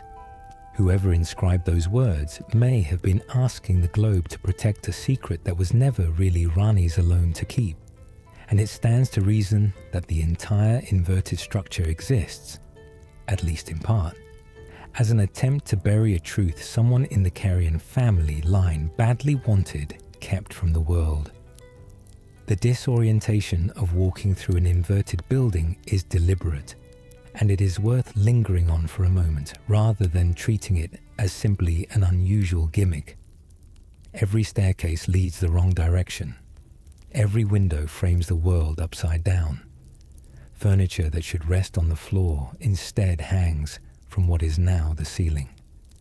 It is a fitting approach to a location that exists specifically to reveal a truth the rest of the world has spent centuries burying, that Ranni's original body, the proof of everything she sacrificed, has been sitting in plain sight the entire time, simply waiting for someone willing to turn the world upside down in order to find it. Beyond Miriam, the path leads out onto the Leonia Tower Bridge, a narrow crossing guarded by a godskin noble, one of the game's more punishing mid-tier enemies, before finally opening onto the Divine Tower of Leonia itself. The climb to the summit of the Divine Tower is where Ranni's earliest, most devastating sacrifice finally becomes visible to the player in physical form. At the very top, resting where it has apparently remained undisturbed since the night of its creation, lies Ranni's original body, the flesh she was born into, the body she deliberately destroyed atop this exact tower during the Night of the Black Knives. As discussed earlier, the corpse bears unmistakable evidence of her true heritage, hints of red hair marking her as Radagon's daughter, and crucially, only 2 arms, a stark visual contrast to the 4-armed doll body the player has come to know as Ranni throughout the entire questline up to this point. Resting alongside the body are 2 items of enormous significance: the Cursemark of death itself, the split half-wheel wound created when Ranni's flesh and Godwyn's soul perished in the same instant, and the Stargazer heirloom, the talisman connected to Renna, that Ranni's mother apparently left with her. Whether before or after her death, the game does not clarify. Standing at the summit of this tower, looking down at the charred remains of the woman whose spirit now animates a doll modelled after someone else entirely, the full weight of what Ranni sacrificed to reach this point becomes difficult to ignore. This was not a metaphorical death. This was not a symbolic renunciation of her old life performed through ritual or ceremony, while her actual body remained safely intact somewhere. She burned here on this exact spot, and whatever remained of her afterward chose to continue existing as a spirit borrowing an artificial shape, rather than accept the fate the two fingers had planned for her original flesh. The Stargazer heirloom found here is not merely a sentimental keepsake left behind by a grieving mother. It functions in play as a talisman that boosts the wearer's intelligence, quietly reinforcing the idea that Renala's gift to her daughter was never simply emotional, but practical. A piece of equipment meant to strengthen exactly the kind of sorcery Ranni would need most on whatever path she eventually chose to walk. That Renna apparently prepared this gift and left it waiting atop the Divine Tower suggests she may have known, or at least suspected, far more about her daughter's plans than the game ever states outright. A mother quietly arming her child for a rebellion she perhaps could not openly endorse but was unwilling to leave completely unsupported. It is worth briefly noting, without dwelling on it at length, since it represents a genuine branch away from Ranni's own storyline, that the Cursemark of Death recovered here connects directly to an entirely separate questline belonging to Fear, the deathbed companion found back at the Round Table Hold. Fear's own path, once given this item, leads eventually toward the age of the Duskborn ending, one of several possible conclusions to the wider game, built around restoring a very different kind of order centered on death and those who live within it, rather than the stellar, distant vision Ranni herself is working toward.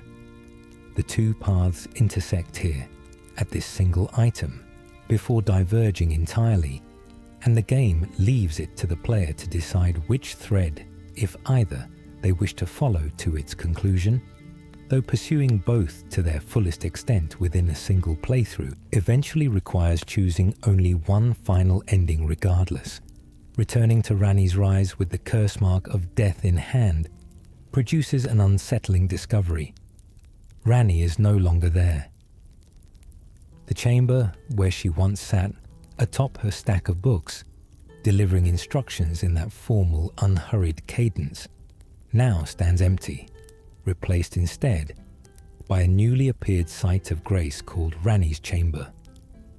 Something has clearly shifted in the wider mechanics of her plan, and finding her again requires looking somewhere entirely new, a tower standing near her own but distinct from it. One the game calls Renna's Rise, a final, quiet callback to the pseudonym she used at the very beginning of this entire journey, back when the player had no idea who she truly was. Ainsel River and the price of loyalty. There is something quietly significant in the fact that Ranni's chamber, the grace left behind in place of Ranni herself once she departs her original tower, keeps her name rather than adopting some new title tied to whatever stage of the plan she has now entered. It marks the room as still hers, still claimed, even in her physical absence, a small act of continuity in a story otherwise defined by transformation and departure. The Tarnished can rest there, can return there throughout the remainder of the quest line, and every time they do, they are resting inside a space that once held a woman who no longer needs it, who has already moved further along a path that will eventually take her somewhere the room itself can never follow. Renna's Rise, located northeast of Ranni's own tower, presents a considerably simpler physical challenge than anything encountered so far in her quest line. A straightforward climb up a ladder, rather than a sprawling dungeon or inverted structure. But what waits inside carries far greater emotional weight than its modest architecture might suggest. Behind the entrance, a chest holds the Snow Witch set. The very armor and robes modeled after Ranni's own doll form, a tangible confirmation, if any were still needed, of exactly whose likeness she chose to wear. Further inside, a portal waits, one that does not lead anywhere on the surface of the lands between it all, but instead drops the Tarnished down into Ainsel River Main, a realm existing entirely beneath the world. Most players have spent the game exploring, connected to the twin eternal cities of Nokron and Elleh, in ways the game only gradually makes clear. Somewhere among the stone formations of this underground realm waits the miniature Ranni doll, a smaller echo of the form she inhabits at full scale, waiting to be collected and carried onward. The doll itself does not speak on being picked up. Its purpose only becomes clear once the player sits at a nearby site of grace and chooses to interact with it directly. Doing so once produces nothing. It takes repeated attempts, returning to the doll again and again at the same grace, before it finally begins to speak. And when it does, the dialogue that follows is among the most revealing and quietly devastating in the entire questline. Speaking through this small vessel, Ranni admits, in a voice apparently loosened by the intimacy of the form she is using, more than she perhaps intends to. She acknowledges that even after she turned her back on the two fingers, Bled remained her loyal ally, describing him with something between fondness and regret as a colossal failure on the part of the very institution that created him, since he was meant to guard her path toward godhood and instead followed her directly away from it. She goes further still, admitting that both Blade and Iji are willing to give too much to her, and that despite this, they both understand what lies beyond the dark path she has chosen, that she must betray everything and rid the world of what came before. And then, almost as an aside, she turns her attention toward the listening Tarnished themselves, wondering aloud, with a note of dark humor that does little to soften the implication, whether she should add them to the list as well, another kind heart, as kind as Bled and Iji, before catching herself and insisting the player forget everything they just heard. This dialogue functions as a genuine warning, delivered by Ranni herself, about the cost her plan is about to extract from everyone closest to her. It does not take long for that warning to become reality. The doll instructs the Tarnished to defeat a baleful shadow, an enemy lurking near the Elleh waterfall basin, deeper within this same underground realm, and the encounter that follows is deliberately, almost cruelly designed to evoke Bled himself. The enemy fights using his exact moveset, wields a weapon in the same style, and wears a black wolf mask closely resembling his own features. Many players, encountering this fight for the first time, assume they are killing Bled directly, and the game's own bestiary description of the baleful shadow, identifying it as one of several assassins created in the likeness of the Two Fingers' own wolf-based servants, does little to dispel the confusion in the moment, even though careful reading eventually clarifies this specific enemy is not literally Bled, but rather something crafted in close imitation of him. The real confrontation with Bled comes later, and it is unambiguous, and it is heartbreaking. After the baleful shadow falls and the discarded palace key is recovered as a reward, further progress through the questline, particularly reaching the point where Astel, natural born of the void, must be defeated across the treacherous lake of rot, eventually brings the Tarnished back to the surface, back to the entrance of Ranni's Rise itself. There, waiting outside, stands Bled, and he is hostile. There is no dialogue option to talk him down, no way to reason with him, no branching path that allows the friendship built across the earlier stages of this questline to somehow survive what is about to happen. The Tarnished must fight him, and the Tarnished must kill him, and there is no alternative outcome the game provides. The reasons behind this final confrontation remain genuinely, deliberately ambiguous, and the wider community of players and lore analysts has never settled on a single agreed explanation. which is worth stating plainly, rather than papering over with false certainty. One reading holds that e.g., fearing what Ranni's rebellion might eventually demand of Blade, or fearing that Blade's rigid, singular devotion might drive him towards something dangerous once the full scope of Ranni's plan became clear, imprisoned him earlier in the quest line, within the forlorn hound Evergale specifically to protect him. An act of desperate, misguided kindness from an old friend who could see tragedy coming and tried, however futilely, to prevent it. Another reading, supported by Ranni's own dialogue, admitting that she must rid the world of what came before, and by community discussion pointing toward her apparent control over the same Black Knife assassins responsible for Godwyn's death, suggests that Ranni herself may have ultimately ordered the elimination of anyone, even her own closest and most loyal servants, who might pose any risk at all, to a plan she has spent centuries perfecting.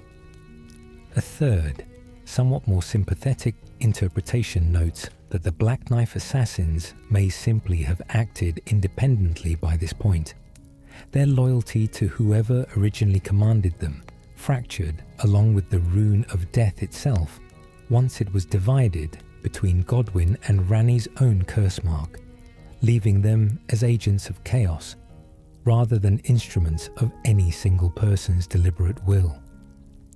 The game itself never confirms which of these readings, if any, represents the full truth, and presenting Blade's death as anything other than a genuine, unresolved ambiguity would misrepresent just how carefully From Software chose to leave this particular tragedy open to interpretation. What is not ambiguous is the aftermath. Returning to War Counselor E.G.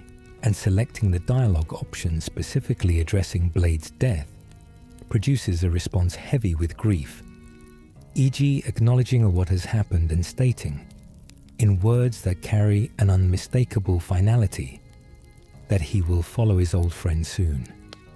It is as close as the game comes to confirming outright that E.G. too understands his own death is coming, whether at the hands of the same Black Knife assassins who have already claimed both Godwyn and, indirectly, Blade, or through some other mechanism the game leaves unstated.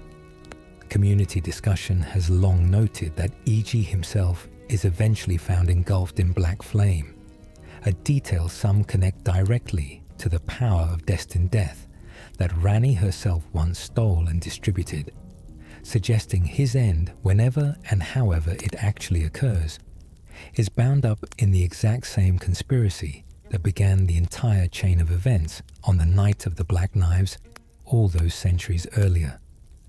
Seluvis, meanwhile, meets his own considerably less sympathetic end. His personal storyline, running parallel to the main thread of Ranni's questline, eventually reveals that his pleasant, overly courteous manner conceals genuinely sinister intentions.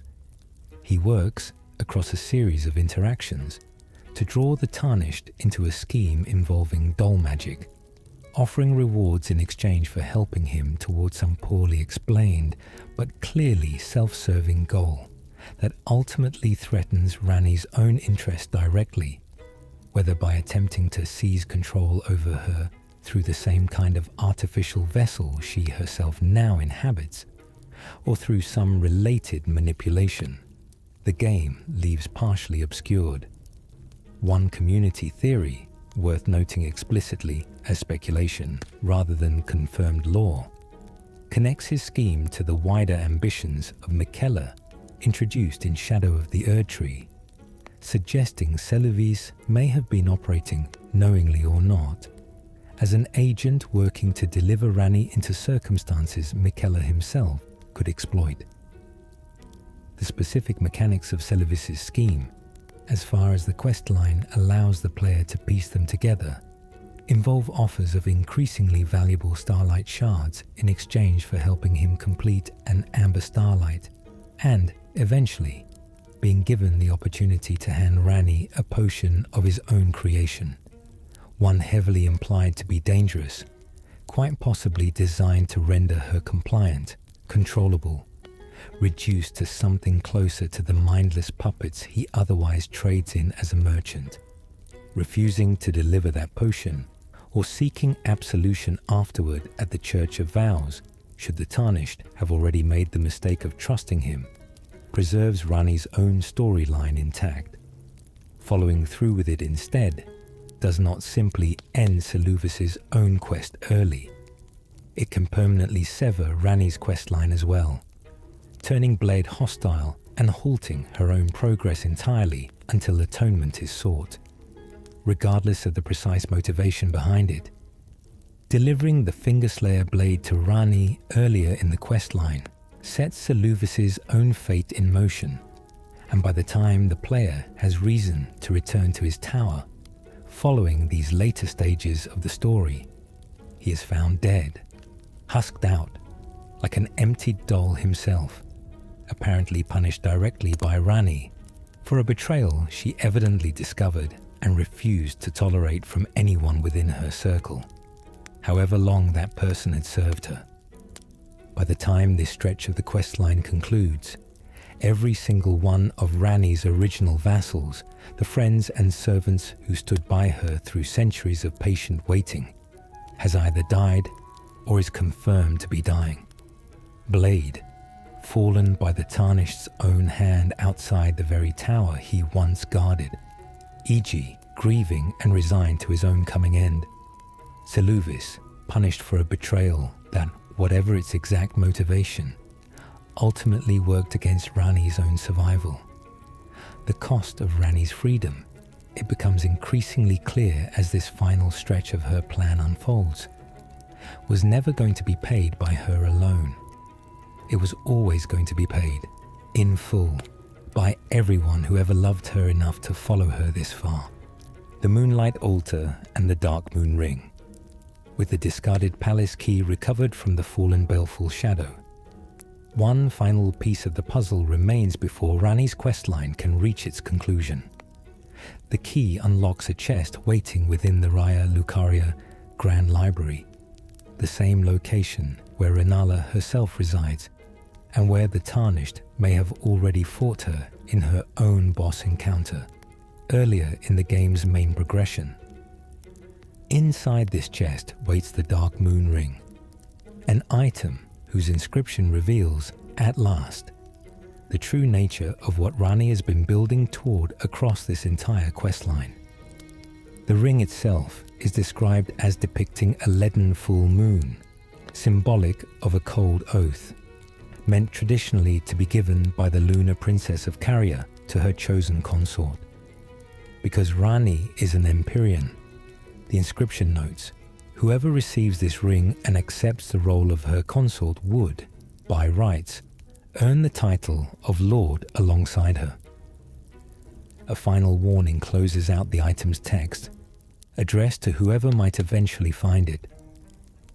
Take not the ring from this place, for the solitude beyond the night is better mine alone.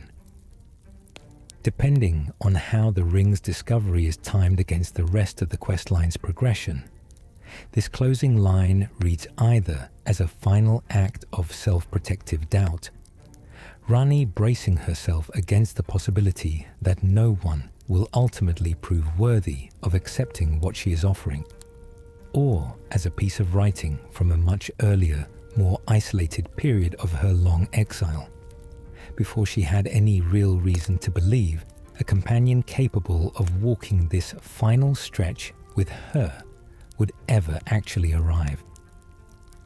Retrieving the ring is not, however, the end of the physical journey required to complete this questline. The path forward leads across the Lake of Rot, one of the more punishing environmental hazards in the entire game. A body of water so thoroughly saturated with scarlet rot that simply wading through it without proper resistance can kill a poorly prepared Tarnished within moments.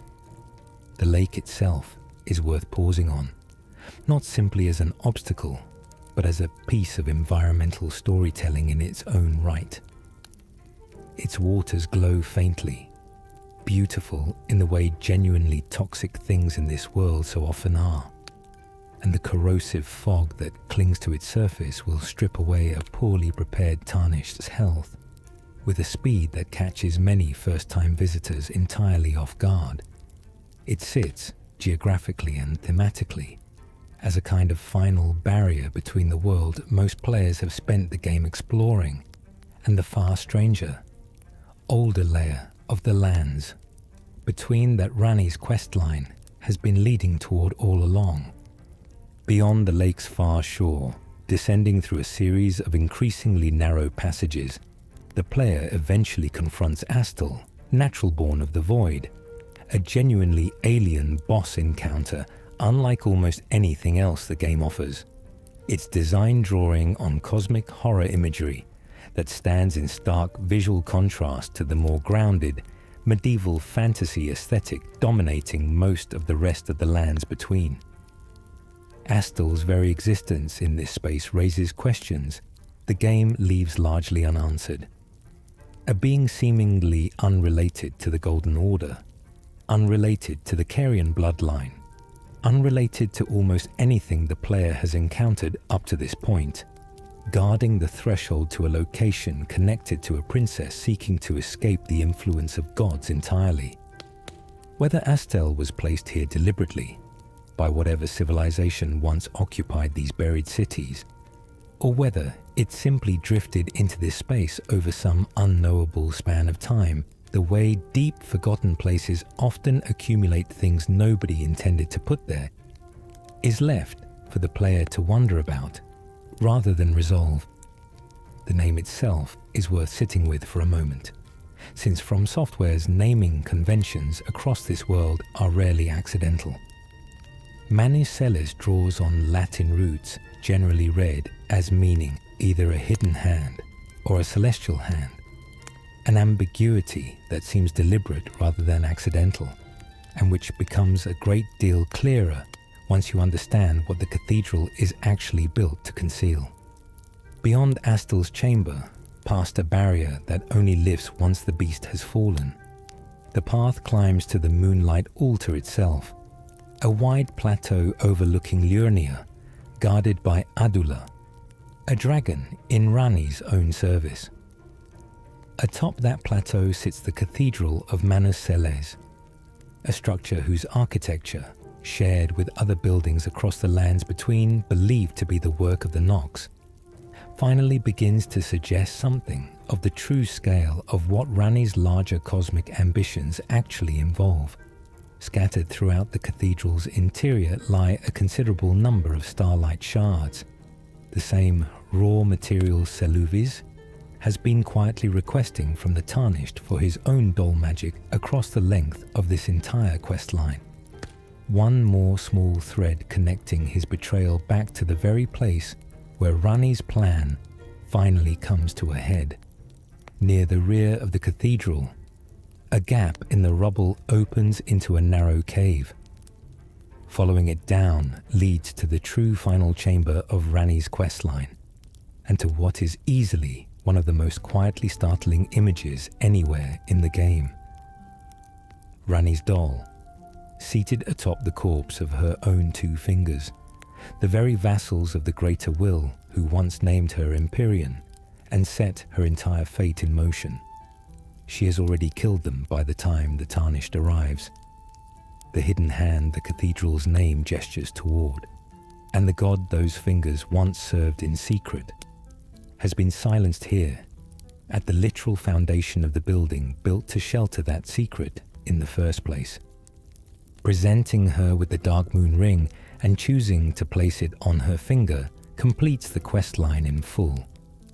The moment is handled with remarkably little fanfare given everything that has led up to it, consistent with Ranni's own restrained formal manner throughout the entire story. She does not offer effusive gratitude or dramatic declarations of affection. What she does offer, instead, is the Dark Moon Greatsword, a weapon whose own item description ties it directly back to the very tradition invoked by the ring itself. A blade bestowed by a Carian queen upon her spouse to honor a long-standing custom, described as nothing less than a beam cast off from Ranni's own sigil. The cold and leaden full moon that has defined her entire philosophy since she first found her own moon as a child under Renala's early guidance.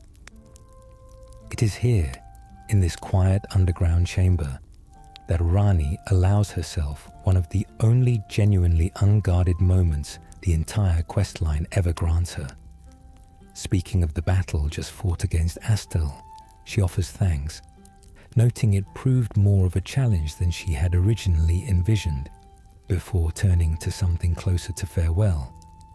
She acknowledges that she can finally stand before the Two Fingers, the same institution that once named her an Empyrean and set her entire fate in motion centuries earlier, no longer as a subject awaiting their judgment, but as something else entirely.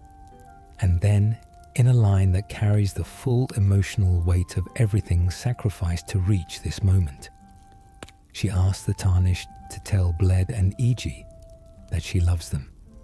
It is a startlingly direct admission from a character whose entire manner of speech has otherwise remained formal, archaic, and carefully composed throughout the whole of her story, and it lands with particular force precisely because both Blade and Iji are, by this point in the questline, already dead, or as good as dead, meaning her message can never actually reach either of them. It exists instead purely for the player, and perhaps purely for Ranni herself, a final acknowledgement of loss she has otherwise kept almost entirely buried beneath centuries of composed, unyielding purpose. With the ring placed and her thanks given, Ranni tells the Tarnished this is farewell for now, that she must go to the night sky to prepare for what comes next. The full completion of her questline is not yet finished, not quite, because one final step remains, and it can only be taken at the very end of the entire game, once every other thread has been resolved and the last confrontation with the Elden Ring itself finally arrives. The Age of Stars. The final step of Ranni's story cannot be taken until the Tarnished has defeated the game's ultimate boss, the Elden Beast, bringing an end to the current custodianship of the Golden Order and clearing the way for whatever new order might rise to take its place.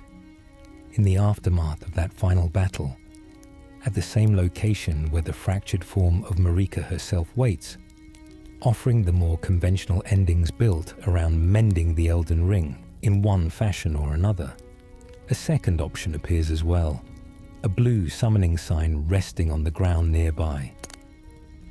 Interacting with this sign, rather than approaching Marika's statue directly, calls Ranni into this final space, and initiates what has become, for a great many players, the single most beloved conclusion the game offers, the Age of Stars. There is one important caveat worth mentioning here, since it affects whether this ending remains available at all by the time a given playthrough reaches its conclusion. Should the Tarnished have already met with the Three Fingers earlier in the game, accepting the corrupting frenzied flame in the process, Ranni's summon sign will not appear here regardless of how thoroughly her own questline was completed.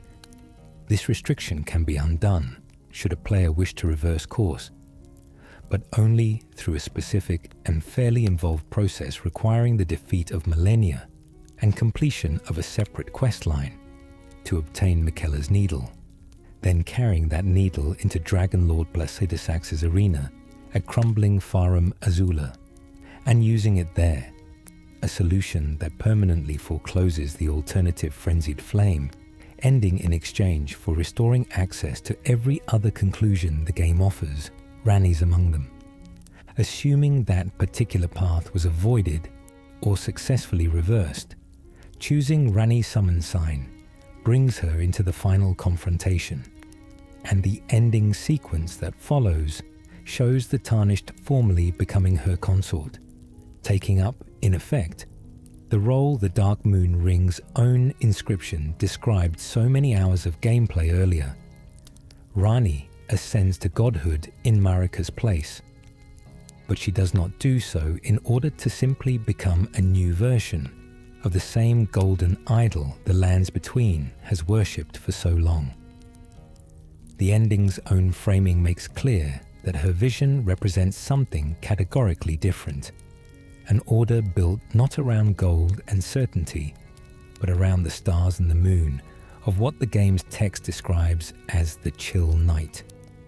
Rather than positioning herself and her new order as objects of worship, demanding faith the way Marika's Golden Order once did, Ranni chooses instead to keep her order, and by extension the entire Lands Between, at what the game calls a great divide, a deliberate distance. It is worth briefly setting this choice against the alternatives the game offers at this exact same crossroads, because the contrast sharpens exactly what makes Ranni's path distinct.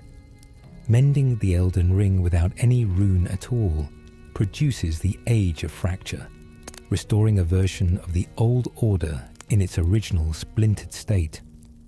Brandishing the mending rune of the Death Prince, drawn from Fear's own separate quest line, produces the Age of the Duskborn, an order that folds death itself back into the fabric of the world, so that those who live in death might finally exist without persecution.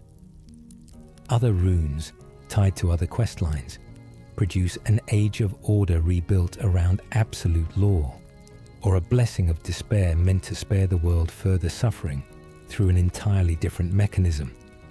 And looming over all of them, available only if the Tarnished accepted the Three Fingers corrupting gift earlier in the journey, sits the Lord of Frenzied Flame, an ending that burns the entire Lands Between down to nothing rather than mended in any form. Every one of these endings, however they differ in method or philosophy, still centers on the idea of a ruler brandishing the Elden Ring and actively reshaping the world according to some specific vision. Ranni's ending stands apart from all of them precisely because she refuses that basic premise. She does not mend the ring the way the others do. She does not remain to enforce her vision the way a conventional ruler would. This is a genuinely unusual choice for someone who has just become the highest power in the world to make, and it reads as the direct fulfillment of everything established about her character from the very earliest sections of this story. She spent her entire early life watching decisions get made about her without her input, watching a marriage and its collapse determine the shape of her existence before she ever had any say in the matter, watching the Two Fingers name her Empyrean and assume she would simply accept the destiny that came with it. Her answer, once she finally holds the power to shape an entirely new order from scratch, is not to impose her own will onto everyone else, the way her predecessor did. It is to step back, to remove the certainties of faith that defined Marika's rule, and to let the people of the Lands Between exist without a watching god demanding their devotion at all. The ending sequence describes the Tarnished and Ranni departing together on what is called a 1,000-year voyage into darkness, guided by the wisdom of the Dark Moon, leaving the Lands Between behind entirely, rather than remaining to rule over it in any conventional visible sense. Even life and soul themselves, the text suggests, will remain bound to this new order in some fashion, but that binding will exist out of sight, beyond emotion, faith, and touch. A genuinely strange and haunting image of governance through absence rather than governance through presence. It is worth addressing directly because the discussion around it has become such a well-documented part of this ending's legacy that the English localization of Ranni's closing dialogue has long been a source of genuine confusion and disagreement among players. As originally translated, her words can read as somewhat ominous, suggesting that the fear, doubt, and loneliness she describes are things about to befall everyone across the lands between as her chill order takes hold. Sourced analysis comparing this English rendering against the original Japanese script suggests a meaningfully different reading may be closer to what the writers actually intended, that Ranni is describing her own personal journey into the stars, her own fear, doubt, and loneliness as she ascends into a form of godhood she never actually wanted for herself in the terms the Two Fingers originally envisioned, rather than issuing some kind of vague threat or promise directed outward at the wider world. This remains a matter of ongoing interpretation and translation debate, rather than a settled question with a single universally agreed answer. And it is worth holding both readings in mind rather than treating either one as the final, definitive word on what her ending actually means. What both readings agree on, regardless of which specific phrasing feels more accurate, is the emotional core of the moment. A woman who spent her entire existence fighting to escape a fate other people chose for her, finally choosing her own path forward, even though that path leads into genuine uncertainty rather than any guaranteed triumph.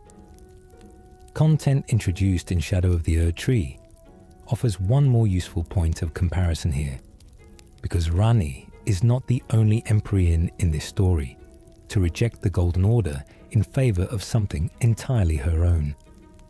Miquella, in the DLC's own climactic revelations, pursues a strikingly similar structural path toward godhood, shedding his flesh, seeking a realm outside the reach of the current order, and speaking of his own vision in language that echoes Ranni's almost eerily. A 1,000-year voyage of his own, guided not by the dark moon, but by what he calls compassion. Where the two ultimately diverge is in method and philosophy rather than ambition.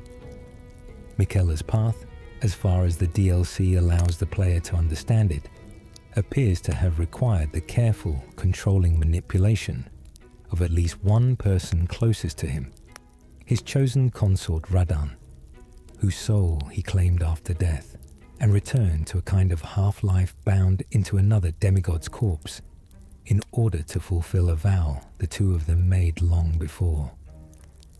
Several of Miquella's own former followers come to regard his methods with horror once his enchantments finally lift from their minds, and it stands to reason, based on the pattern this single confirmed case establishes, that control rather than consent sat at the center of his entire vision for godhood.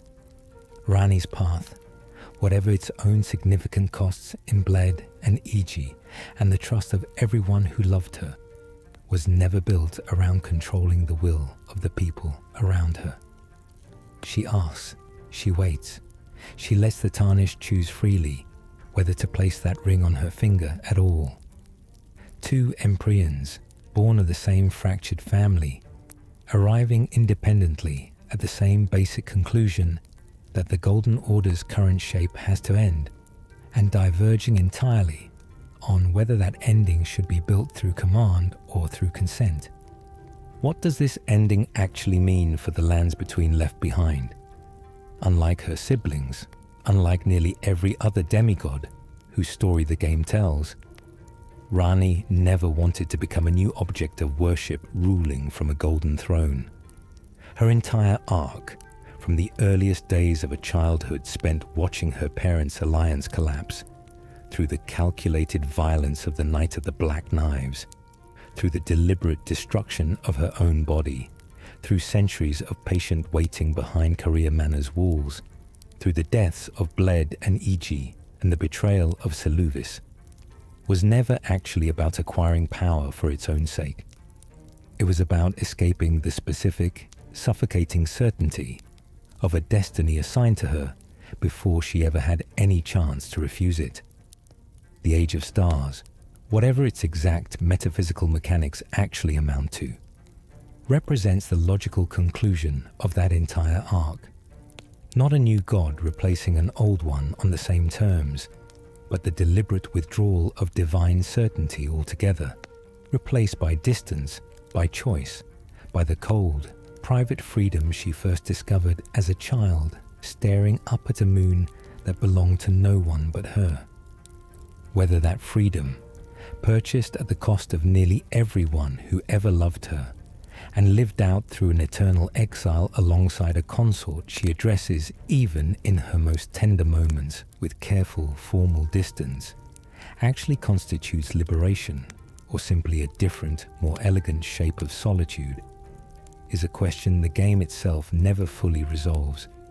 It offers Ranni's own words on the matter, written long before any tarnished ever crossed her path, still waiting quietly inside the dark moon ring for whoever eventually found it. The solitude beyond the night is better mine alone.